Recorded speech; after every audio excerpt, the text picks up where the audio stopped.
열왕기상 2장은 다윗의 솔로몬에게 남긴 유언적인 교훈과 그 다윗의 유언에 따라서 솔로몬이 어떻게 실행을 했는가 하는 것을 담고 있는 챕터입니다. 죽음의 침상에서 솔로몬에게 남기는 다윗의 교훈으로 2장이 시작되고 있는데요, 1절부터 11절까지 말씀을 우리가 한번 같이 읽어보겠습니다. 열왕기상 2장 1절부터 11절이에요. 같이 읽겠습니다. 다윗이 죽을 날이 임박하매 그의 아들 솔로몬에게 명령하여 이르되, 내가 이제 세상 모든 사람이 가는 길로 가게 되었노니 너는 힘써 대장부가 되고 내 하나님 여호와의 명령을 지켜 그 길로 행하여 그 법률과 계명과 율례와 증거를 모세의 율법에 기록된 대로 지키라. 그리하면 내가 무엇을 하든지 어디로 가든지 형통할지라. 여호와께서 내 일에 대하여 말씀하시기를, 만일 내 자손들이 그들의 길을 삼가 마음을 다하고 성품을 다하여 진실이 내 앞에서 행하면 이스라엘 왕 위에 오를 사람이 내게서 끊어지지 아니하리라 하신 말씀을 확실히 이루게 하시리라. 수레야의 아들 요압이 내게 행한 일, 곧 이스라엘 군대의 두 사령관 네르의 아들 아브넬과 예델의 아들 아마사에게 행한 일을 내가 알거니와, 그가 그들을 죽여 태평시대에 전쟁의 피를 흘리고 전쟁의 피를 자기의 허리에 띤 띠와 발에 지는 신에 묻혔으니 내 지혜대로 행하여 그의 백발이 평안히 스월에 내려가지 못하게 하라. 마땅히 길앗 바르실레의 아들들에게 은총을 베풀어 그들이 내 상에서 먹는 자 중에 참여하게 하라. 내가 내 형 압살롬의 낯을 피하여 도망할 때 그들이 내게 나왔느니라. 바후림 베냐민 사람 게라의 아들 시므이가 너와 함께 있나니 그는 내가 마하나임으로 갈 때에 악독한 말로 나를 저주하였느니라. 그러나 그가 요단에 내려와서 나를 영접함으로 내가 여호와를 두고 맹세하여 이르기를, 내가 칼로 너를 죽이지 아니하리라 하였노라. 그러나 그를 무죄한 자로 여기지 말지어다. 너는 지혜 있는 사람이므로 그에게 행할 일을 알지니 그의 백발이 피 가운데 스올에 내려가게 하라. 다윗이 그의 조상들과 함께 누워 다윗성에 장사되니 다윗이 이스라엘 왕이 된 지 40년이라. 헤브론에서 7년 동안 다스렸고 예루살렘에서 33년 동안 다스렸더라. 아멘. 11절까지 말씀을 우리가 함께 읽었습니다. 여러분들이 역대상 22장부터 29장까지 말씀을 참고로 읽어보시면 다윗은 그 아들 솔로몬에게 정치적 혹은 물질적 문제보다도 영적인 면을 더욱 중시하여 일깨워주고자 하는 그런 유언을 남겼던 것을 보실 수 있습니다. 특별히 다윗은 솔로몬에게 하나님의 율법을 공부하고 또 그 말씀에 순종하도록 당부하고 있습니다. 신명기 17장을 우리가 공부할 때에 여러분 아마 기억하실 거예요. 이스라엘 사람들이 아직 가나안 땅에 들어가기도 전에 하나님께서 이스라엘 백성들에게 너희들이 가나안 땅에 들어가서 우리도 이방 나라들처럼 왕을 달라고 내게 구할 것이고, 그래서 너희들에게 왕이 세워지게 될 텐데 이스라엘 나라에 왕이 세워지게 되면 그 왕들은 세 가지를 금하라고 말씀을 하셨던 것이 신명기 17장에 기록이 되어 있습니다. 하나님께서 그 왕들이 하지 말아야 된다고 금지시키신 것이 뭐냐면 개인적인 부의 축적. 왕은 자신이 가지고 있는 권세를 이용해서 개인적인 부를 축적해서는 안 된다. 그 다음에 두 번째는 정략적인 결혼을 통해서 이방의 많은 나라들의 여자들을 데려다가 많은 왕비를 삼는 일을 금하라고 하나님이 말씀하십니다. 왜냐하면 이방 나라에서 정략 결혼으로 들어오는 수많은 이방 여자들이 왕궁에 들어오면서 그들이 가지고 있는 이방 나라의 우상 숭배의 전통들을 이스라엘에 끌어들여서 그것으로 하여금 이스라엘 사람들을 하나님 앞에 범죄하게 하고 우리 하나님의 징계를 면치 못할 그런 나라가 되게 만들 수 있기 때문에, 그래서 하나님께서 이런 일들을 금하라고 말씀을 하셨습니다. 그 다음에 또 한 가지가 뭐냐면은 왕은 말을 많이 두지 말아라 그랬습니다. 이 말이라고 하는 짐승은, 말이라고 하는 짐승은 전쟁의 상징이에요. 한 국가에 말이 많다는 것은 싸움을 많이 한다는 것이고, 그래서 전쟁을 즐기는 호전적인 그 지도자가 되면 모든 백성들을 괴롭히기 때문에, 그래서 호전적인 이런 왕이 되어서는 안 된다고 하는 개념을 말을 많이 두지 말라고 하는 말씀 속에 담고 있는데요. 아주 중요한 또 한 가지 이유가 있습니다. 그것이 뭐냐면 이 구약시대 당시에 말의 가장 좋은 종자를 얻으려면 애굽 땅으로 내려가야 하는 것이 이 고대 근동에 있는 모든 나라들의 일반적으로 알려져 있는 전통이었습니다. 왜냐하면 애굽이라고 하는 나라가 가장 좋은 이 종말을 가지고 있는 그런 나라이기 때문에 말의 좋은 종자를 얻으려면 애굽 땅으로 내려가야 되는데, 하나님께서는 이스라엘 사람들이 애굽에서 나올 때 그들에게 명령하시기를 너희가 다시는 애굽 땅을 돌아보지도 말아라, 절대로 애굽 땅으로 다시 돌아가지 말아라 라고 명령을 내리셨습니다. 여러분, 출애굽기를 공부할 때 우리가 출애굽기 안에 있었던 일반적인 모형들을 이야기했던 것을 기억하시나요? 애굽이라고 하는 나라는 세상을 상징하는 그런 나라였습니다. 기억나시죠? 그리고 애굽의 왕 바로는 이 세상의 임금인, 세상을 장악하고 있는 사탄을 상징하는 그런 상징적인 존재였어요. 그리고 홍해는 뭐예요? 예수님을 믿고 따르기로 결정한 신자들이 받는 세례를 상징하는 것이고, 하늘에서 낸 만나는 성찬에 참여하는 것으로 그렇게 예표되고 있습니다. 그래서 광야 생활은 carnal Christian life, 이 육신적인 신자의 삶을 말하는 것이고, 요단강은 영적으로 내가 자아가 완전히 죽고 그리고 하나님의 은혜로 성령으로 다시 사는 그런 성령 충만 혹은 성령 세례를 받는 그런 광경을 이야기하는 것이요, 가나안 땅은 천국을 상징하는 것이 아니라 이 땅에서 영적 신자, 이 spiritual Christian, 광야 생활이 carnal Christian의 삶을 보여주는 것이라면 가나안 땅은 spiritual Christian, 영적인 신자의 모습을 보여주는 것으로, 싸워서 이기는 것마다 다 나의 기업으로 우리 하나님께로부터 선물로 받는, 그래서 이 세상에서 영적인 싸움에서 승리하고 많은 축복들을 이 땅에서 누리는 그런 삶을 살아가는 신자의 모습을 의미한다 했습니다. 물론 가나안 땅에서도 실패가 있었어요. 만일 가나안이 천국을 의미하는 것이라면 가나안 땅에서는 더 이상 실패도 없어야 되고 눈물도 없어야 되고 더 이상 전쟁도 없어야 됩니다. 왜냐하면 하나님의 나라의 천국은요, 전쟁도 없고 눈물도 없고 더 이상 여러분 실패도 없습니다. 믿습니까? 그러니까 가나안이 천국을 상징하는 것은 아니에요. 가나안 땅에서도 여전히 싸우고 여전히 실패하고 여전히 무너지고 했는데, 하나님께 완전히 의탁하고 성령의 그 능력으로 행하여 싸워서 이기는 것마다 내 것으로 우리가 하나님의 상급으로 차지하게 되고 이 세상에서 많은 기업을 누리는 삶을 살아가는 것을 예표하는 것이라 했습니다. 이와 같이 애굽이라고 하는 것은 출애굽기에 나타난 일반적인 모형들 가운데에서 애굽은 world system, 이 세상 시스템을 이야기하는 것이고, 사탄의 지배 아래에 있는 그런 육신적이고 세상적이고 정욕적이고 마귀적인 그런 이 세상의 삶을 의미하는 것이기 때문에 하나님께서 이스라엘 백성들에게 너희는 애굽 땅으로 다시 돌아가지 말아라 라고 말씀을 하셨어요. 근데 왕들이 좋은 말을 가지려고 하면 백성들을 애굽 땅으로 자꾸 내려보내야 되고, 여러분 아브라함을 따라서 애굽에 한 번 내려갔다 온 것 때문에 결국 롯이 망가진 거 아닙니까? 아브라함의 조카 롯이, 우리 창세기를 공부하면서 배웠어요.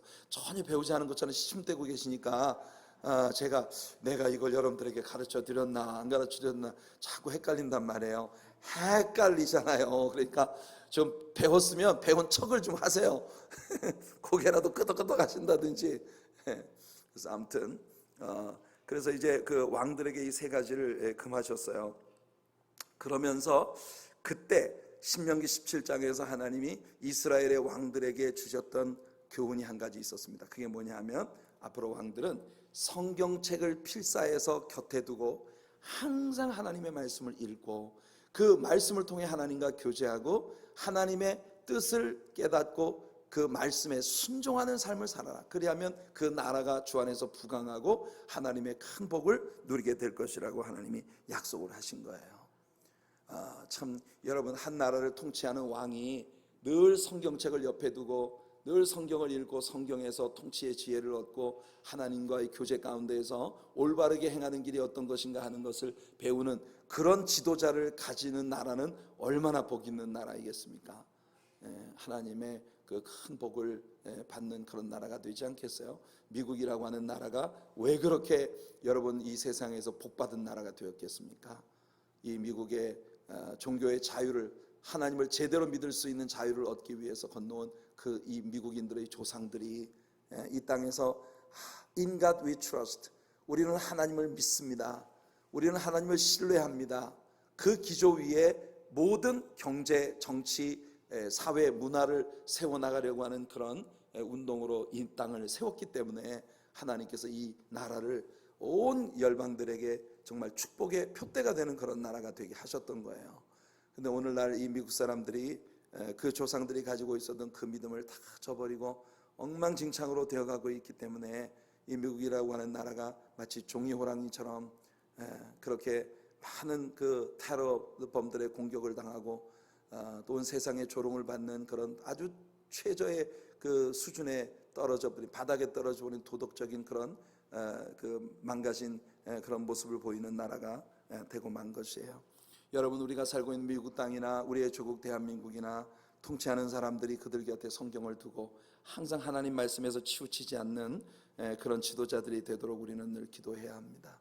그래서 다윗이 죽음의 침상에서 그 아들 솔로몬에게 유언을 남길 때 바로 지난 주일 아침 설교를 통해서 우리가 다윗의 유산, 다윗이 죽으면서 솔로몬에게 남겨준 아름다운 것들, 그리고 그 속에서 예표되고 있는 예수 그리스도를 통하여 우리가 하나님의 상속자로서 누리게 되는 영적인 축복들이 무엇인가 하는 것을 지난 주일날 같이 나누었었습니다. 하나님께서 다윗에게 주셨던 소위 데비딕 커버넌트라고 하는 사무엘하 7장에 나오는 그 예언의 말씀을 보면 다윗 뒤에 일어날 왕, 즉 솔로몬에 대하여 하나님이 말씀하시는 그런 장면이 나옵니다.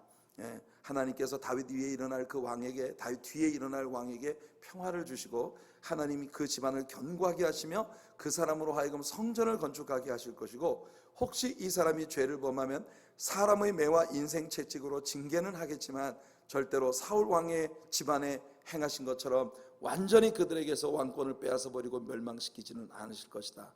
그래서 다윗 뒤에 일어난 이 솔로몬 왕으로부터 모든 왕권들이 계속 다윗의 집안에 흘러내려가서 결국 그 다윗의 집안에서 메시아 예수 그리스도가 오시게 되리라고 하는 이 사무엘하 7장에 이 다윗의 언약을 하나님이 성취시키실 것이라고 약속하신 거예요. 그러니까 다윗은 죽음의 침상에서 솔로몬에게 바로 그 사무엘하 7장에서의 하나님의 그 약속을 솔로몬에게 상기시키고 있는 것입니다. 마치 여호수아에게 하나님이 주셨던 말씀처럼 좌로나 우로나 치우치지 말고 하나님의 말씀 위에 행해라, 말씀에 순종해라. 그렇게 그래서 다윗은 정말 아름다운 영적 유산을 그 아들 솔로몬에게 남긴 위대한 인물이 되었습니다. 다윗의 후손으로 이 땅에 오신 예수 그리스도도 우리들에게 영원한 가치를 지닌 영적인 유산을 남겨주신 축복의 주님입니다. 할렐루야. 그래서 여러분, 예수 그리스도를 이전보다 더 사랑하시는 여러분들이 되시기를 예수님 이름으로 축원해 드립니다. 자, 이어서 다윗은 솔로몬에게 솔로몬이 멀리 해야 될 사람이 누군지, 가까이 해야 될 사람이 누군지, 솔로몬이 반드시 처단을 해야 되는 사람이 누군지, 반드시 상급을 줘야 되는 사람이 누군지, 이런 것을 솔로몬에게 가르치고 있습니다. 솔로몬은 아버지가 그의 귓전에 들려준 대로 행하기 시작하는 것을 봅니다. 제일 먼저 아도니아가 처형을 당합니다. 여러분, 아도니아 누군지 아시죠? 다윗의 아들들 가운데 그 암논과 압살롬이 죽은 후에 길랍이라고 하는 사람은 전혀 그 성경에서 그 언급이 되고 있지 않기 때문에 다윗의 아들들 가운데 서열상 다윗이 죽으면 왕위에 오를 수 있는 합법적인 그런 위치를 가지고 있었던 사람이 바로 아도니아예요. 그러나 이 아도니아는 교만에 빠져서 하나님의 의중을 헤아리지 않고 아버지가 나서기 전에 자기가 먼저 나서서 자기 스스로를 다윗의 뒤를 이은 왕으로 선포하는 그런 이 잔치를 베푸는 그런 모습. 꼭 아주 그 죽은 압살롬하고 너무나 유사한 그런 그 반역을 시도했던 인물이 바로 아도니아입니다. 근데 그 아도니아가 반역을 시도했지만 결국 그 밧세바와 나단 선지자가 함께 합세해서 다윗에게 이제 그 와서 솔로몬을 왕위에 세워달라, 약속대로 솔로몬을 세워달라고 간청을 함으로써 솔로몬이 왕위에 오르게 된 것입니다. 그래서 아도니아는 반역에서 실패하고 있었지만은 다윗이 은총을 베풀어서 아도니아를 그냥 두고 있어요. 그냥 왕의 곁에. 근데 여러분, 참 옛말에 시거든 떨지나 말라고 그런 말이 있었습니다. 이 아도니아가 국으로 조용히 있었으면 괜찮을 건데 이 아도니아가 그래도 정신을 못 차리고 여기 보면 참 기막힌 이야기가 나옵니다. 밧세바에게 와가지고 하는 말이 다윗 왕의 마지막 부인인 그 아비삭이라고 하는 여자, 여러분 지난주에 배웠던 말씀 기억나시죠? 다윗이 이제 너무 늙어서 이불을 덮어도 따뜻함을 느끼지 못하는 이런 상황에 당도했을 때 사람들이 이 아비삭이라고 하는 처녀를 얻어서 미인 대회를 열어서 아비삭이라고 하는 그런 아주 아리따운 처녀를 얻어서 다윗의 침궁에 함께 이렇게 머물게 했습니다. 그러나 성경이 다윗이 그 아비삭과 동침은 하지 않았다. 뭐 이제 죽음의 침상을 앞두고 있는 사람이 그럴 수 없었겠지만 어떻든 이 아비삭이라고 하는 사람은 위치상 다윗의 맨 마지막 부인이나 마찬가지인 거거든요. 그런데 글쎄 이 아도니아가 밧세바에게 와가지고 솔로몬에게 청을 넣어서 다윗이 남긴 그 마지막 부인 노릇을 했던 이 아비삭이라는 여자를 내 아내로 나한테 주라고 얘기를 해달라고 얘기를 하는 거예요. 세상에 이런 폐영부도한 놈이 어디 있습니까? 그러니까 가만히만 있었어도 괜찮을 건데 아주 죽을 짓을 해였고, 그러니까 참 많은 경우에 보면 그래요. 가만히만 있어도 괜찮은데 꼭 이렇게 못된 짓을 하다가 이렇게 멸망을 당하는 이런 사람들이 있어요. 이 아도니아가 그래서 결국 솔로몬이 이제 밧세바가 글쎄요, 저는 그런 생각을 좀 해봅니다. 밧세바가 진정으로 아도니아가 원하는 이것을 솔로몬이 들어주기를 바래서 솔로몬에게 이 이야기를 했을까? 여러분들 어떻게 생각하십니까? 성경은 그 부분에 대해서 전혀 언급하고 있지 않아요. 제가 생각할 때는 있잖아요, 다분히 의도가 있었다고 봅니다. 솔로몬에게 아들아, 저 아도니아라는 놈이 이런 놈이다 라고 하는 걸 어쩌면 솔로몬에게 일깨워주기 위해서 이야기를 했을지 몰라요. 거짓말한 건 아니잖아요. 아도니아가 밧세바한테 와서 이야기했지만 밧세바가 정말 총명한 여자이기 때문에 밧세바가 아도니아를 보고 이보시오, 어찌 그런 폐영무도한 말을 하시오. 당신 그러다가 목숨도 부지 못합니다. 어서 썩 물러가시오. 이렇게 말을 해야 이게 밧세바다운 거거든요. 근데 밧세바가 쪼르륵 솔로몬한테 가서 왕이여 주상 이렇게 얘기를 하는 거예요. 밧세바가 주상, 저 아도니아라는 이 왕자가 이거 아비삭을 아내로 달라고 합디다. 알아서 하시오. 그러니까 여러분, 솔로몬에게 이 아도니아를 처단하라는 것이나 마찬가지예요. 결국 아도니아는 죽임을 당합니다. 그 다음에 제사장 아비아달과 요압 장군의 배역에 대해서도 솔로몬은 모두 알고 있었어요. 이제 이 문제를 다뤄야 했던 겁니다. 그래서 이 아도니아가 처형을 당하고 난 다음에 두 번째가 이제 아비아달, 제사장 아비아달 순서입니다. 여러분, 아비아달이 다윗에게 행했던 좋은 일을 혹시 기억하십니까? 기억나시는 분 한번 손 들어보셔요. 열심히 가르치긴 하는데 남는 건 별로 없는 것 같아. 어쨌든 저는 계속 할 겁니다. 이 다윗이 압살롬의 반란으로 예루살렘을 비워주고 쫓겨날 때, 그때 아비아달이 언약궤를 들고 다윗에게 나와서 그 요단 나루턱에서 다윗과 함께 가겠다고 이렇게 언약궤를 들고 왔었던 사람이에요. 기억나십니까? 왕이요, 이 언약궤가 있는 자가 진짜입니다. 그러니까 이 언약궤가 왕과 함께 가면 왕은 하나님의 축복을 받는 겁니다. 그때 다윗이 아비아달에게 이야기를 했어요. 왜 성전에 가만히 있는 언약궤를 들고 여기까지 오느냐? 하나님이 나를 쫓아오는 게 아니고 내가 하나님께 맞춰야 되는 거야. 지금은 하나님이 나더러 떠나라고 하시니 내가 떠나는 거다. 그러나 하나님이 나를 분명히 회복시켜 주실 거야. 너는 이 언약궤를 도로 있던 곳에 가지고 가라. 이렇게 이 아비아달을 돌려보냈어요. 그래서 이제 이 아비아달이 아도니아의 반역에 참여했단 말입니다. 요압 장군과 한편이 돼가지고 아도니아를 왕위에 세우는 일에 앞장섰었단 말이에요.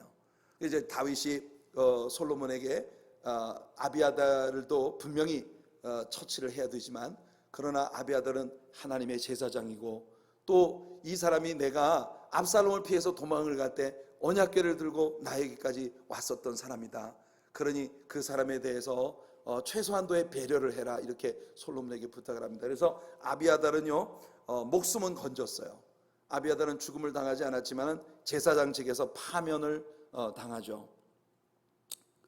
이게 아비아달이 엘리 제사장 집안에 마지막 남겨진 사람입니다. 그래서 아비아달이 파면을 당함으로써 엘리의 집안에 사무엘에게 하나님이 주셨던 엘리의 집안의 파면에 대한 하나님의 예언의 말씀이 완전히 성취가 되는 그런 일이 되고 마는 것입니다. 자, 그 다음에 이제 요압 장군이에요. 여러분이 요압이라고 하는 사람은 아주 굉장한 욕심의 사람입니다. 사실 요압은 다윗에게 있어서 아주 충성스러운 그런 세컨맨이었었어요. 근데 이 요압은 자신이 다윗 왕의 뒤에 세컨맨으로서의 위치를 지키기 위해서 많은 피를 흘린 사람입니다. 자기 욕심 때문에. 원래 사울 왕의 군대 장관이었던 사울 왕의 그 국방부 장관이었던 이 누굽니까? 아브넬이 이스라엘이 통합이 되면서 다윗에게로 와서 다윗에게 충성을 맹세한 아주 충신이 되었어요. 근데 요압이 자기의 위치가 위협을 받게 될까봐 다윗이 만류하는데도 불구하고 아브넬을 꼬여가지고서 아브넬을 그냥 죽입니다.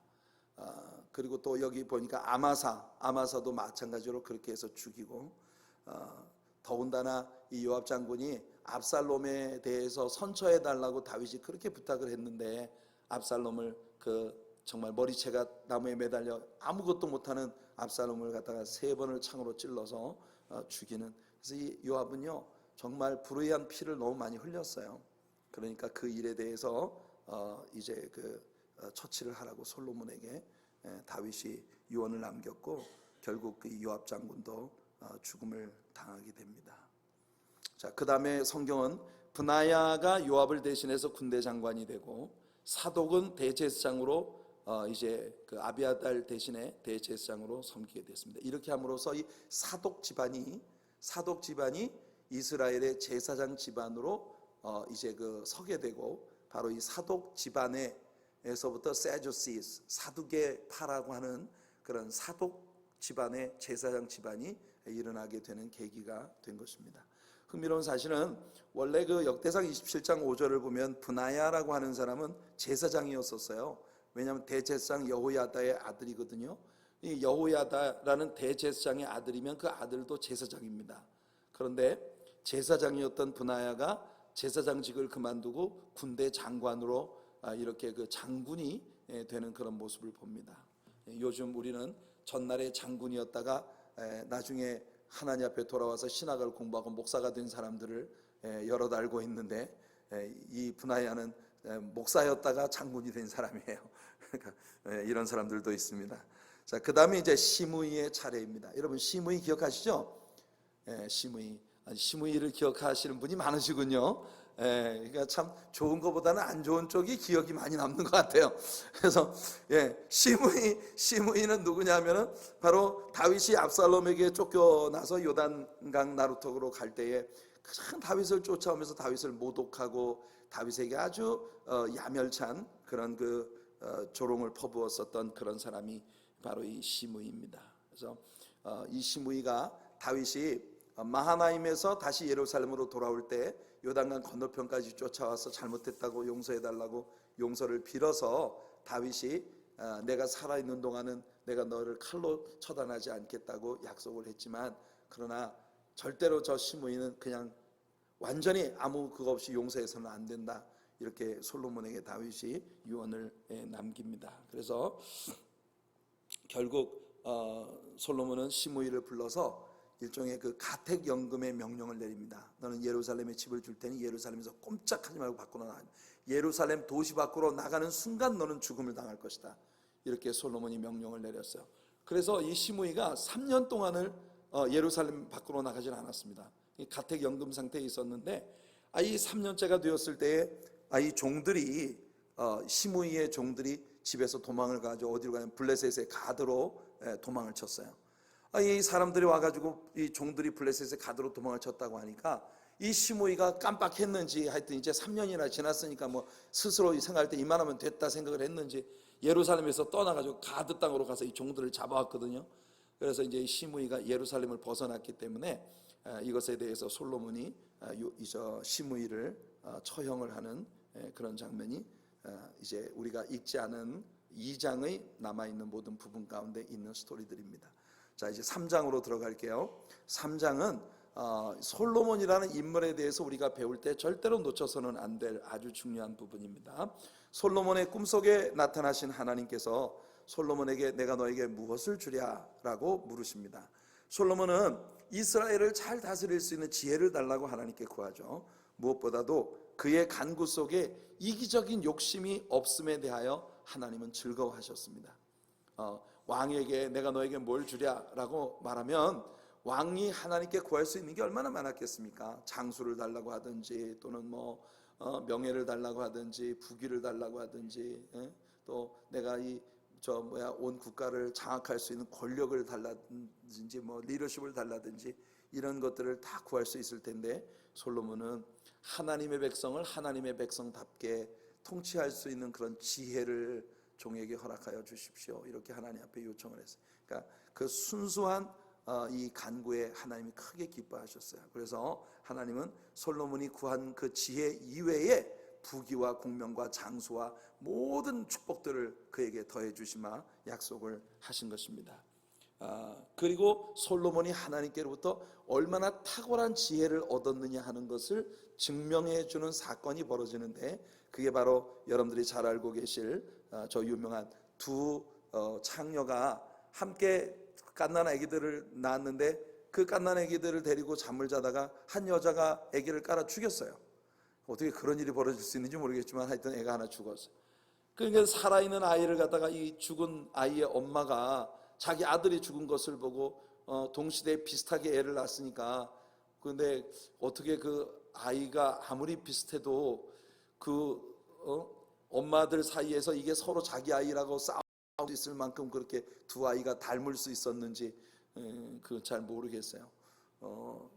그냥 뭔가 이렇게 좀 짓궂은 생각이 들어서 이 두 여자가 직업이 창녀니까 어쩌면 두 아이의 아버지가 같은 사람이었을지도 모르겠다는 생각이 잠깐 스쳐가는데, 성경은 우리에게 그런 이야기까지 들려주고 있지 않으니까 이제 저 혼자 생각입니다. 그냥 웃고 마십시오.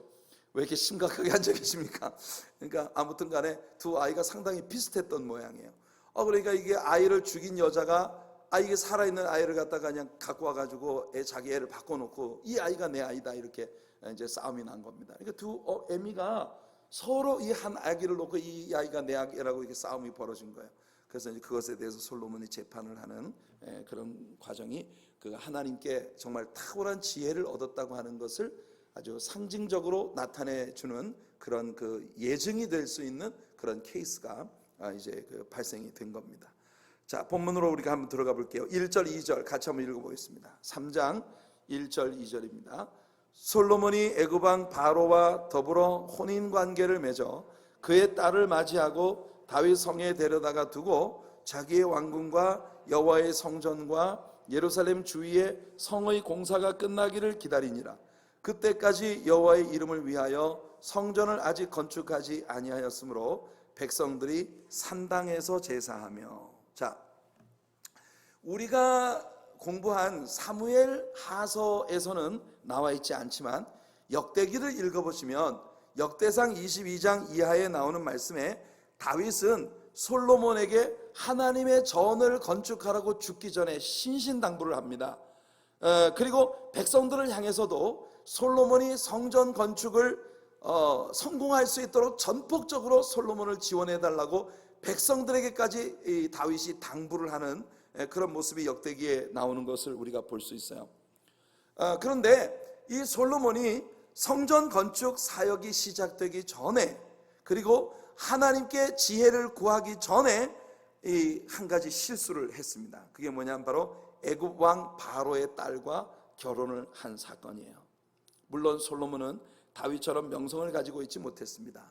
아마도 그런 애굽의 왕의 딸과 결혼함으로써 자신의 정치적 입지와 정치적 영향력을 넓히려고 하는 그런 계산을 가지고 있었을 것이 틀림없습니다. 하지만 그가 저지른 이 실수는 훗날 이 솔로몬을 크게 곤경에 빠뜨리게 됩니다. 만일 그가 결혼을 하기 전에 하나님께 지혜를 구하는 일이 먼저 있었다면 정말 좋았을 뻔했죠. 그러나 불행히도 솔로몬은 벌써 하나님께 지혜를 구하기 이전에 벌써 이와 같은 이방 나라와 연혼 관계를 맺는 이런 실수를 저지르기 시작하고 있는 모습을 봅니다. 아무튼 불행의 씨앗이 떨어지고 있는 모습을 우리가 먼저 보죠. 자, 다윗의 통치 이후에 이스라엘에는 한동안 안식의 기간이 다가왔습니다. 백성들은 높은 산에 올라가서 그들의 희생 제사를 드리기 시작했는데요, 그것이 결국 우상 숭배로 발전할 가능성을 아주 농후하게 가지고 있었던 것이에요. 그래서 나중에 여러분 이스라엘이 남북 왕조로 나뉘어지고 난 다음에 북왕조 이스라엘의 아주 뿌리 깊은 그 문제가 뭐냐면 바로 이 산당에서 제사를 하는 이 일, 우상 숭배로 전락해버린 그들의 신앙이 큰 문제가 되었어요. 그래서 북쪽 이스라엘에서는요, 선한 왕이 한 명도 일어나지 않았습니다. 일어나는 왕들마다 이 산당을 없애지 않았다는 것이 계속 하나님께서 이스라엘의 왕들을 평가하는 그런 기준이 되고 있는 것을 봅니다. 나중에 우리가 공부를 하면서 그 부분에 대한 이야기를 다시 하기로 하고요. 자, 이제 3절부터 9절까지 한번 읽어보겠습니다. 솔로몬의 일천번제와 지혜를 구하는 솔로몬의 기도가 여기에 나와 있습니다. 자, 3절부터 9절입니다. 시작. 솔로몬이 여호와를 사랑하고 그의 아버지 다윗의 법도를 행하였으나 산당에서 제사하며 분향하더라. 이에 왕이 제사하러 기브온으로 가니 거기는 산당이 큼이라. 솔로몬이 그 제단에 1000번제를 드렸더니 기브온에서 밤에 여호와께서 솔로몬의 꿈에 나타나시니라. 하나님이 이르시되 내가 내게 무엇을 줄꼬 너는 구하라. 솔로몬이 이르되 주의 종 내 아버지 다윗이 성실과 공의와 정직한 마음으로 주와 함께 주 앞에서 행함으로 주께서 그에게 큰 은혜를 베푸셨고 주께서 또 그를 위하여 이 큰 은혜를 항상 주사 오늘과 같이 그의 자리에 앉을 아들을 그에게 주셨나이다. 나의 하나님 여호와여, 주께서 종으로 종의 아버지 다윗을 대신하여 왕이 되게 하셨사오나 종은 작은 아이라 출입할 줄 알지 못하고 주께서 택하신 백성 가운데 있나이다. 그들은 큰 백성이라 수요가 많아서 셀 수도 없고 기록할 수도 없사오니 누가 주의 이 많은 백성을 재판할 수 있사오리까? 듣는 마음을 종에게 주사 주의 백성을 재판하여 선악을 분별하게 하옵소서. 자, 이 말씀을 보십시오. 열심히 주를 섬기며 주님께 가까이 하면 하나님께서 축복하신다고 하는 것이 이 말씀 안에 흐르고 있는 사상입니다. 이것은 다윗이 솔로몬에게 유산으로 물려준 그의 믿음이었던 것이에요. 참 아름다운 것이죠. 여러분들도 여러분들의 자녀들에게 돈을 물려주는 것보다, 세상의 어떤 권세나 이 세상의 자랑거리를 물려주는 것보다 다윗이 솔로몬에게 물려준 것 같이 그렇게 하나님의 말씀을 열심히 공부하고 하나님 말씀에 순복하는 아름다운 믿음의 전통을 물려주시는 우리 성도님들이 되시기를 바랍니다. 꼭 여러분들 이런 믿음의 유산을 여러분들의 후손들에게 물려줄 수 있는 우리 성도님들이 되시기를 바라요. 그래서 여러분 가정에서 앞으로 목사님들도 많이 나오고 선교사님들도 많이 나오고 그런 여러분 영적인 집안이 꼭 되시기를 바랍니다. 여러분들이 여러분 집안에서 목사님 나오게 해달라는 게 별로 그렇게 달갑지는 않으신 것 같아요. 제가 목사님 나오게 해달라고 여러분 집안에서 락펠러 같은 그런 아들이 나오시기를 바랍니다. 이러면 여러분들이 아멘 할 텐데 여러분들 집안에서 많은 목사님들이 나오시기를 바랍니다. 별로 최면상 목사님 길을 살려주기 위해서 해주는 아멘 같이 느껴져요. 제가 이게 예전에 그런 얘기를 들었어요. 우리나라의 그 80년대 초반 이화여대 대학생들을 상대로 그 설베이를 했는데 1등 신랑감으로 꼽는 사람들이 이제 어떤 직업군에 있는 사람들이 1등 신랑감인가 그래서 이제 설베이를 했어요. 그랬더니 제일 첫 번째가 판검사, 그다음에 두 번째가 의사, 그다음에 세 번째가 목사였대요. 그래서 제가 그 이야기를 들었어요. 어떤 부흥사가 자랑스럽게 그 얘기를 하더라고요. 그러니까 목사도 이제 이화여대 여대생들 중에 결혼 후보 3순위에 올랐다. 그러니까 그 이전에요, 60년대 후반에서 70년대 중반까지는 목사의 인기가 어느 정도였느냐, 여자들한테 결혼 상대로 직업군을 딱 그 설베이를 했는데 목사가 이발사 다음으로 25번째 있었대요. 이발사 다음으로.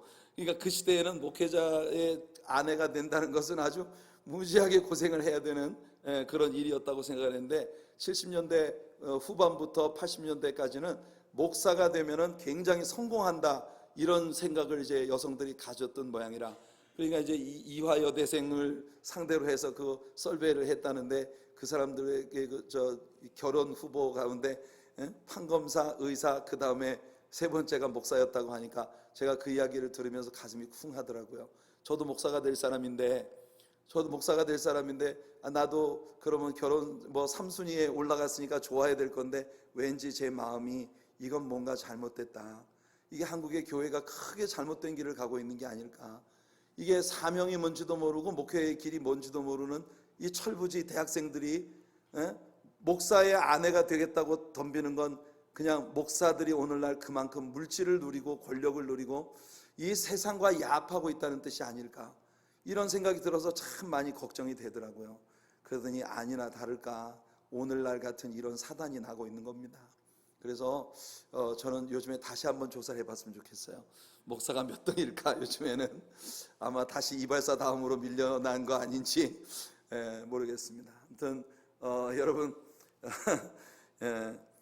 여러분들 자녀들 가운데에서 정말 이 세상을 영적으로 움직일 수 있는 영적 거성들이 많이 나오는 그런 축복이 있게 되기를 바랍니다.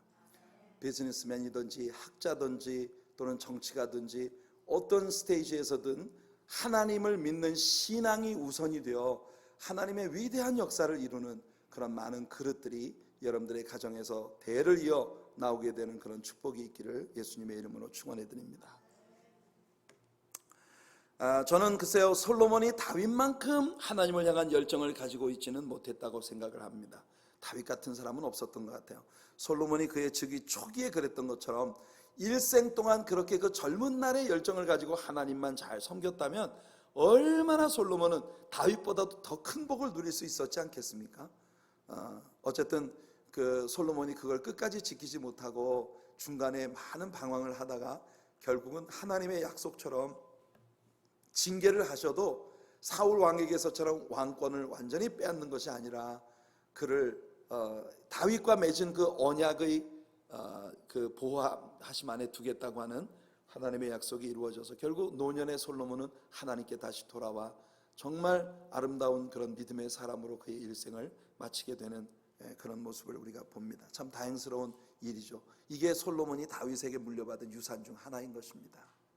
우리가 우리 자녀들에게 그런 유산을 물려줄 수 있기를 바라요. 자, 어떻든 솔로몬의 1000번제가 하나님께 상달되고 하나님은 솔로몬에게 무엇을 얻기를 원하느냐고 물으셨고 솔로몬은 하나님께 지혜를 구했습니다. 지혜는 단순히 자기 자신의 어떤 영달을 위한 그런 지혜가 아니라 바로 하나님의 백성인 이스라엘을 하나님 백성답게 올바르게 통치할 수 있는 그런 지혜를 하나님께 구한 것이기 때문에 결국 하나님의 영광을 위해 솔로몬이 이것을 구한 것이죠. 그러니까 솔로몬은 참 그 젊은 날에 이 한 번의 기도에 대박을 터뜨린 사람이에요. 참 그걸로 일평생을 뜯어먹고 산 사람입니다. 그러니까 여러분들의 기도에도 하나님의 마음을 이렇게 한번 통쾌하게 해드릴 수 있는 그런 기도를 하나님 앞에 올려드릴 수 있는 우리 성도님들이 되시길 바라요. 자, 10절부터 14절까지 말씀을 같이 한번 읽어보겠습니다. 10절부터 14절 시작. 솔로몬이 이것을 구하매 그 말씀이 주의 마음에 든지라. 이에 하나님이 그에게 이르시되 내가 이것을 구하도다. 자기를 위하여 장수하기를 구하지 아니하며 부도 구하지 아니하며 자기 원수의 생명을 멸하기도 구하지 아니하고 오직 송사를 듣고 분별하는 지혜를 구하였으니 내가 내 말대로 하여 내게 지혜롭고 총명한 마음을 주노니 내 앞에도 너와 같은 자가 없었거니와 내 뒤에도 너와 같은 자가 일어남이 없으리라. 내가 또 내가 구하지 아니한 부귀와 영광도 내게 주노니 내 평생의 왕들 중에 너와 같은 자가 없을 것이라. 내가 만일 내 아버지 다윗이 행함같이 내 길로 행하며 내 법도와 명령을 지키면 내가 또 내 날을 길게 하리라. 아멘. 자, 하나님께서 다윗이 솔로몬에게 남겼던 유언처럼 그렇게 말씀하십니다.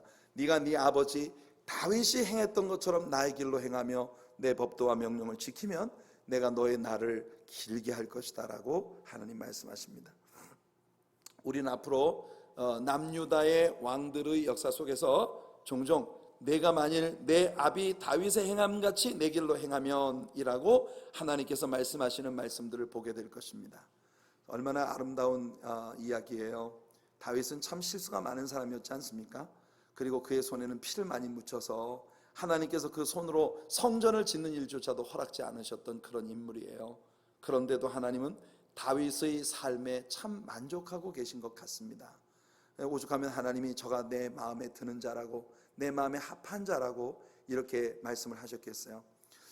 저는 이것이 우리들에게 굉장히 위안이 된다고 생각을 합니다. 다윗처럼 실수가 많고 허물이 많은 사람도 이렇게 하나님을 향한 순수한 사랑이 변질되지 않는다면 하나님은 그 사람을 이렇게까지 끝까지 사랑하시는구나.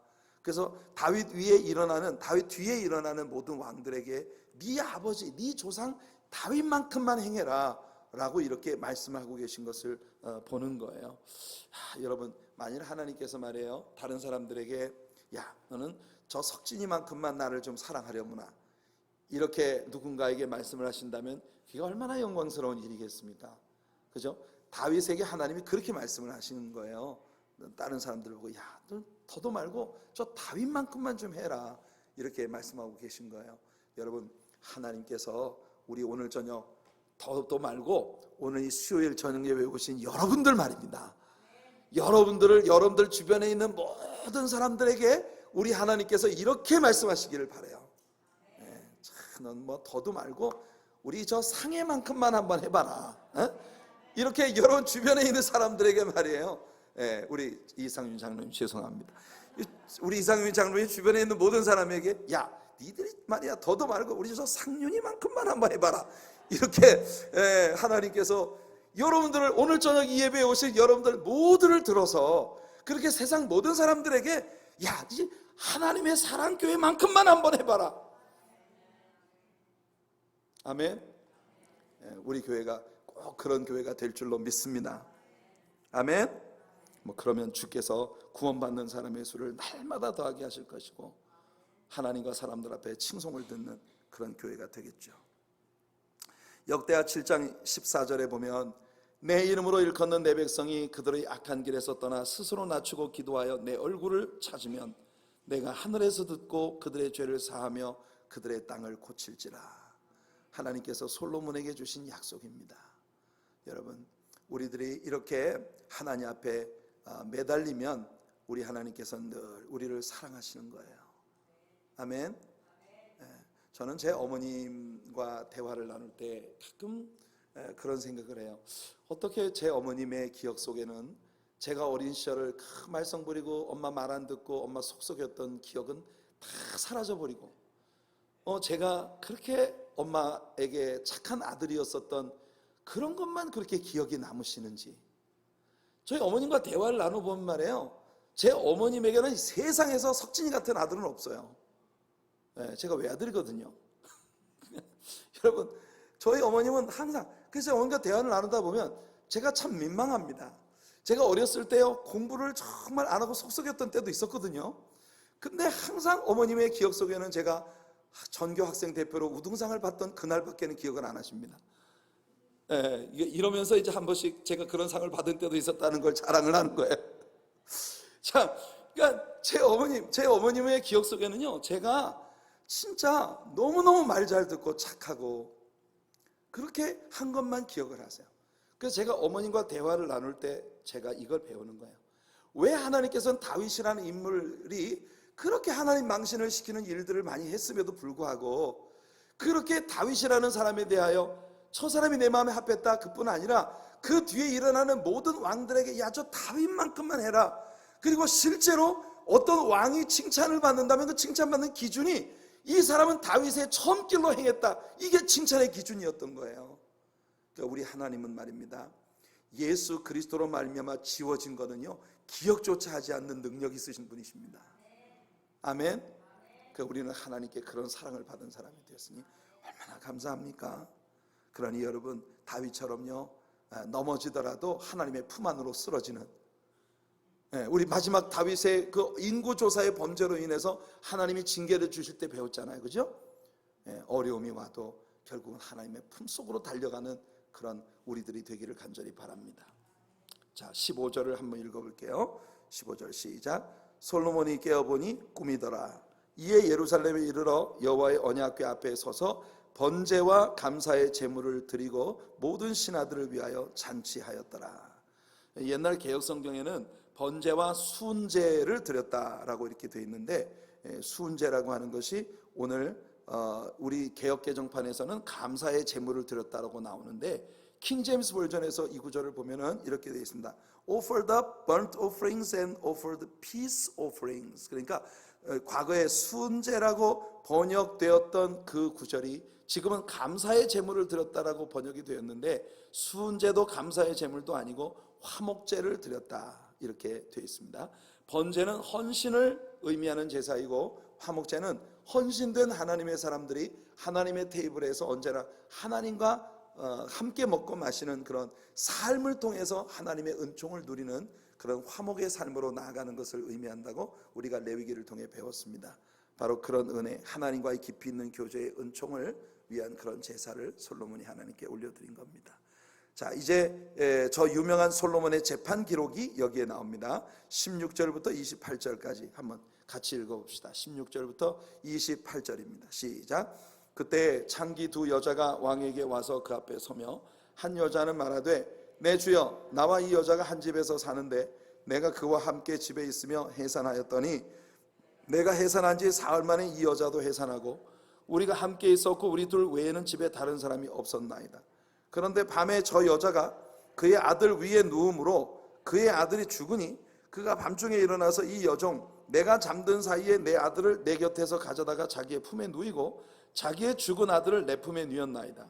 아침에 내가 내 아들을 젖을 먹이려고 일어나 본즉 죽었기로 내가 아침에 자세히 보니 내가 낳은 아들이 아니더이다 하매, 다른 여자는 이르되 아니라 산 것은 내 아들이요 죽은 것은 내 아들이라 하고, 이 여자는 이르되 아니라 죽은 것이 내 아들이요 산 것이 내 아들이라 하며 왕 앞에서 그와 같이 쟁론하는지라. 왕이 이르되 이 여자는 말하기를 산 것은 내 아들이요 죽은 것은 내 아들이라 하고, 저 여자는 말하기를 죽은 것이 내 아들이요 산 것이 내 아들이라 하는도다 하고, 또 이르되 칼을 내게로 가져오라 하니 칼을 왕 앞으로 가져온지라. 왕이 이르되 산 아이를 둘로 나누어 반은 이 여자에게 주고 반은 저 여자에게 주라. 그 산 아들의 어머니 되는 여자가 그 아들을 위하여 마음이 불붙는 것 같아서 왕께 아뢰어 청하건대 내 주여 산 아이를 그에게 주시고 아무쪼록 죽이지 마옵소서 하되, 다른 여자는 말하기를 내 것도 되게 말고 내 것도 되게 말고 나누게 하라 하는지라. 왕이 대답하여 이르되 산 아이를 저 여자에게 주고 결코 죽이지 말라. 저가 그의 어머니이라 하매, 온 이스라엘이 왕이 심리하여 판결함을 듣고 왕을 두려워하였으니 이는 하나님의 지혜가 그의 속에 있어 판결함을 봄이더라. 자, 여러분, 이 사건은 너무나 유명한 사건이고 예수를 믿지 않는 사람들 중에서도 이 이야기는 지혜로운 사람의 어떤 그 상징성을 가지고 있는 그런 재판 케이스로 이제 알려지고 있는 장면이기 때문에 이 장면에 대해서는 재론의 여지가 없겠습니다만은, 저는 이 상황을 보면서 솔로몬의 통치 초기에 있었던 이스라엘의 형편이 참 아름다운 모습을 가지고 있다라고 하는 것을 제가 발견합니다. 말씀을 묵상하다가 제가 이 속에서 발견하게 되는 건, 저는 솔로몬의 지혜 자체에 대해서도 감탄하지만 더 감탄스러운 부분은 이스라엘 왕정 초기의 역사에서 왕의 백성들이 아주 사소한 부분에까지 정당한 재판 절차를 거칠 수 있었다고 하는 것이, 이게 정말 하나님이 다스리시는 나라의 그런 아름다운 모습이 아닌가 하는 부분인데요. 더군다나 이 여인들이 누굽니까? 창녀들입니다. 여러분, 창녀라고 하는 것은 어느 시대이든 사람들에게 일반적으로 사람 취급도 받지 못하는 그런 정말 불쌍한 사람들 아닙니까? 그런데 그 여인들의 이와 같이 말도 안 되는 사소한 문제가 왕 앞에까지 사려 깊게 왕이 관여해야 되는 정식 재판에 붙여질 수 있는 케이스가 되었다는 것이, 제가 볼 때 그 시대에는 그 백성들 가운데 아무리 낮고 천한 사람이라도 모두가 공정하게 왕 앞에서 재판을 받을 수 있는 그런 시스템이 이루어지고 있었다고 하는 사실에 저는 참 많이 감동해요. 여러분들, 우리가 섬기는 교회가 이런 교회가 됐으면 좋겠습니다.